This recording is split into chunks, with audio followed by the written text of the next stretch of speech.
Alright guys, I'm going to give you a quick tutorial on how to rebrand these Viking PLR packs if you so choose.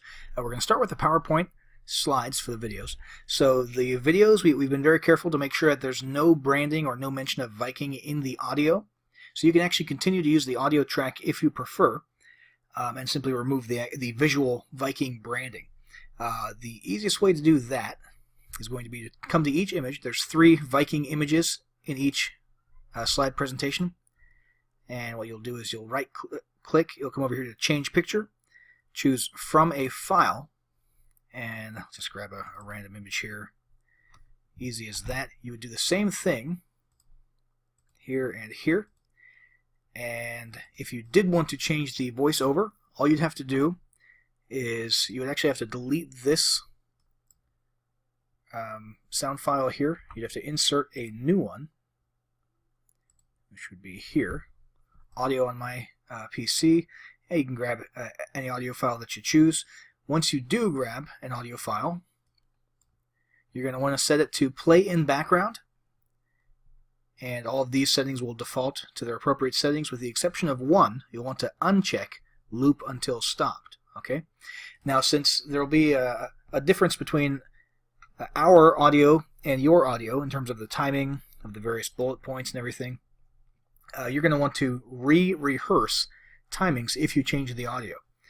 Same thing goes for if you add bullets or any other content to the slideshow. So what you'll want to do is come up here to slideshow, and you'll click rehearse timings, and this is basically what you'll do. You'll just click through as though you're going through an entire PowerPoint presentation. I'm on a 4K monitor, that's why the let me go ahead and turn this off.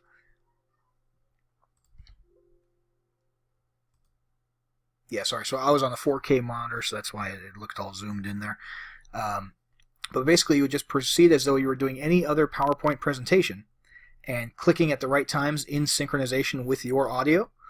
And once you've done that, at the end there, when it says, do you want to save the timings, you hit yes. And from that point forward, when it renders a video, everything will be in sync. Okay, so we've covered how to change the images, remove all the Viking branding, how to change the audio. The last thing left to do in order to make these into a video would be to come over to File, and you're just going to come to Export, Create Video. Make sure this is set to use recorded timings and narrations. Those are the ones that you just set up. It should be set that way by default, and to choose your presentation quality. There's no reason not to do full HD these days. And create video, and that'll render, over the course of a few minutes, an MP4 video file of this presentation. And let's see if I missed anything here. Nope, I think that's about it for the PowerPoint slides. Let's move over to the the Viking bonus creation Word documents. So what I'm about to say applies to the reports as well as to the full ebooks. And really, it's actually very similar to PowerPoint, except for one thing I'll mention at the beginning is this background. It's here for stylistic reasons. It looks kind of cool and slick, but I understand a lot of people might not like that. So what you'll want to do, when you first open the document, everything will look kind of gray and hazy here. And that's because that background image is actually in the header. And it is, as far as Microsoft Word is concerned, it's layered in front of the text. So step 1 is going to be to double-click in the header area. Step 2, click one more time, and you're actually going to select this background image. Okay, you'll see these little dots up here in the corners and on the sides.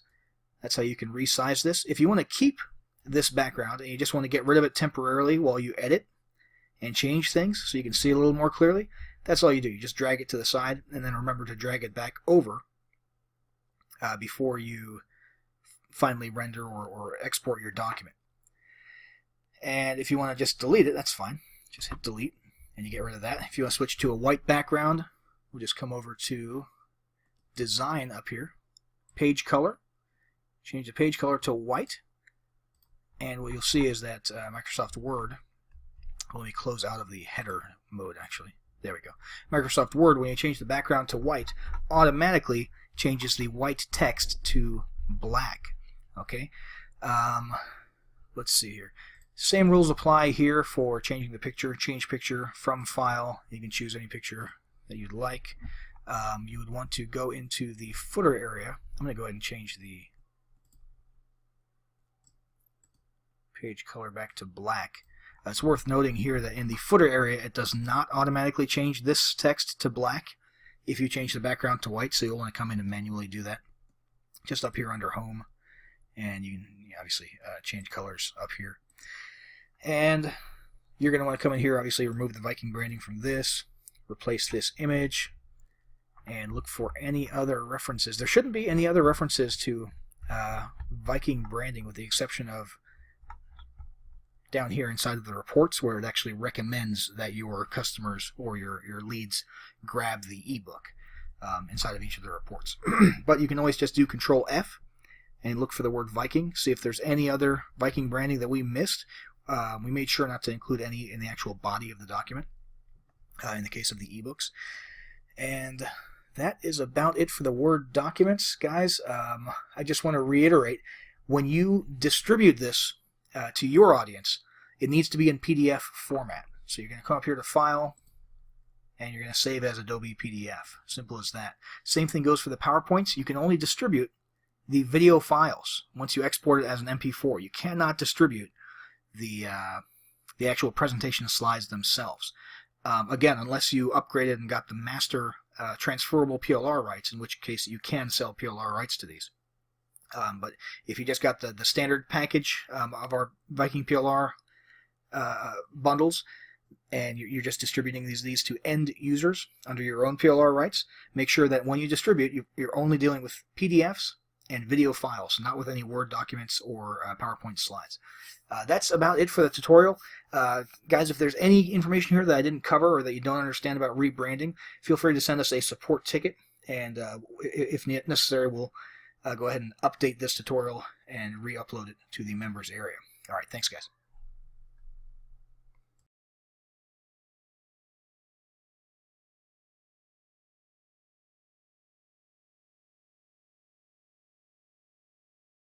Twitter is an incredibly powerful online news and social networking service. It's in a unique league of its own due to several features that set it apart from other social networking platforms like Facebook, LinkedIn, and Google+. Firstly, one of the main functions and uses of Twitter is as a news and events broadcasting channel. In many ways, it's more like a news ticker than a social networking platform, albeit a news ticker where you get to choose what news you want to hear about by choosing who you follow. In fact, it's become a must-have resource for news networks and journalists who want to stay in the know about anything newsworthy happening in their areas. Journalists make up almost 25% of all verified Twitter accounts. Secondly, Twitter is all about short burst broadcasts. All posts consist of tiny bite-sized messages called tweets of 140 characters or less, or some combination of video, images, and text. Users can broadcast and receive these messages via SMS, mobile app, and Twitter website interface.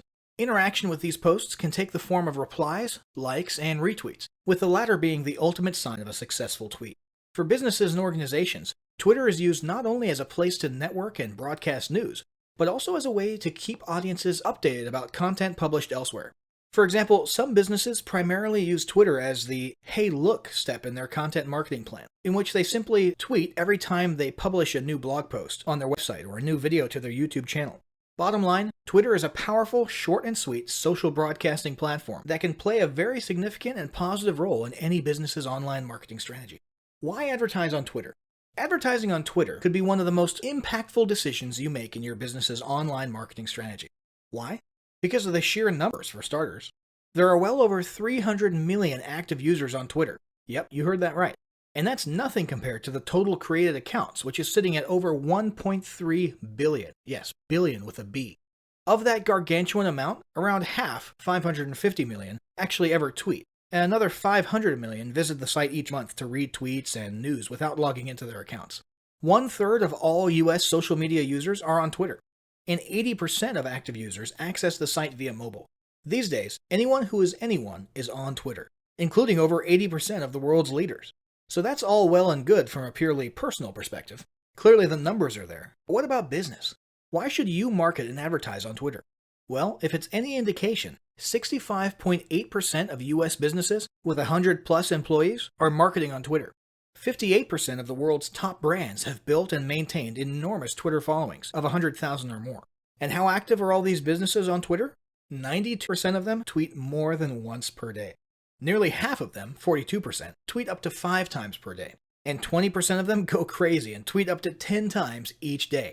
Yeah, there's a good bet these companies have a very good reason for putting so much marketing energy into Twitter. So the businesses and companies are clearly on board. But what do consumers think? Well, the average Twitter user follows 5 companies, and 80% of them have mentioned a brand or business in a tweet. 54% of consumers on Twitter reported they've taken action in response to seeing brands mentioned in tweets. For example, retweeting, going to the brand's website, or searching for the brand, and so on. To finally drive the point home, Twitter revealed in 2016 that total paid ad engagements had grown a whopping 208% year on year. Yikes. So, to conclude, the question clearly isn't whether or not you should be advertising on Twitter. The question is, what are you waiting for?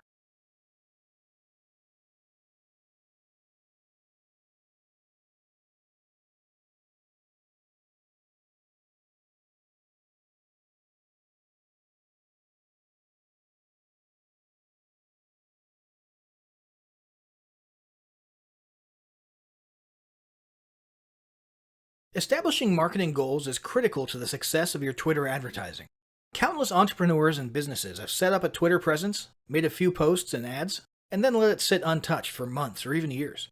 This is usually due to a lack or absence of goals. Also, your goals will help you determine everything from your campaign objective to your budgeting and. So before you even begin establishing any sort of Twitter ad strategy, you need to establish clear advertising goals. Your goals should be specific, measurable, and attainable. They can be long-term, short-term, or a mix of both. Deadlines and milestones can be helpful as well. I want to increase my Twitter following would be an example of a bad goal because it'll likely result in your advertising efforts petering out after a while because there's no specifics or milestones. I want to gain 1,000 Twitter followers by New Year's is an example of a good goal. It's specific, measurable, and definitely attainable. Below are some examples of the various goal categories you might be using. First up, there's traffic to website, meaning sales, leads, and content. Probably one of the most popular goals of Twitter advertising is to follow Twitter traffic back to your own web properties. After all, most businesses don't do business on Twitter per se. You're leveraging Twitter ads to obtain traffic and convert that Twitter traffic into brand followers, leads, prospects, and customers. So maybe your goal is to get people to a landing page with a free offer where they can subscribe to your list and become a lead. Maybe they're being sent to a sales page or an e-commerce store. Maybe you just want to do some content marketing and send them to your blog so you can cookie them with a pixel and create a warm retargeting audience that you can advertise to later on. Maybe you're a brick and mortar local business and you want to increase actual foot traffic into your store, restaurant, or office by offering a coupon or announcing a sale or a new menu item. Whatever the case, the end goal for a lot of businesses will likely be bringing Twitter traffic away from Twitter and over to their own web properties or physical locations. Next, there's the gain more followers goal, or as we like to call it, Twitter as autoresponder. In this goal, your aim is to build a large number of Twitter followers. The reason we also refer to this as Twitter as autoresponder is because the main sought-after benefit here is to increase the number of people who will see your tweets in their Twitter feeds. In this sense, your tweets become similar to sending out email broadcasts via your autoresponder. If you grow a large enough Twitter following, this can be very beneficial, and if your content is engaging enough to get a lot of traction in the form of likes, replies, and retweets, you can significantly increase the range of your organic reach into people's news feeds, to a point where your organic tweets are almost as far-reaching and effective as your paid ads. Next, let's talk about PR and company news. Sponsored tweets can be a great way to enhance your brand's public image and share a little about your company culture. People enjoy seeing the other side of a business.